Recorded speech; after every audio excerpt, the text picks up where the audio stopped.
من السيرة النبوية.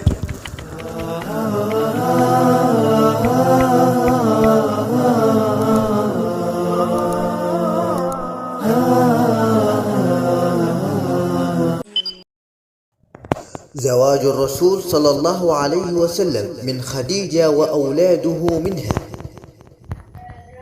تزوج رسول الله صلى الله عليه وسلم خديجة بنت خويلد رضي الله عنها. كان عمر رسول الله صلى الله عليه وسلم 25 سنة، ولم يثبت شيء في عمر خديجة رضي الله عنها حين تزوجها رسول الله صلى الله عليه وسلم.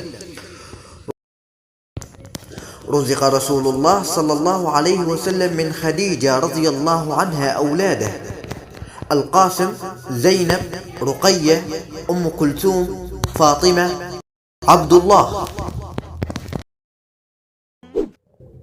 يلقب عبد الله ابن النبي صلى الله عليه وسلم بالطيب والطاهر، وذلك لأنه ولد بعد البعثة.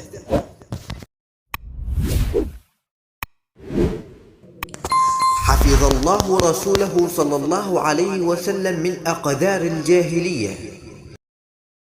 حفظ الله سبحانه رسوله صلى الله عليه وسلم من أدران الجاهلية، فلم يسجد صلى الله عليه وسلم لصنم قط، ولا شرب صلى الله عليه وسلم خمرا قط، ولا أتى صلى الله عليه وسلم فاحشة قط. كان رسول الله صلى الله عليه وسلم معروفا بالصدق والأمانة وصلة الرحم وبكل خلق.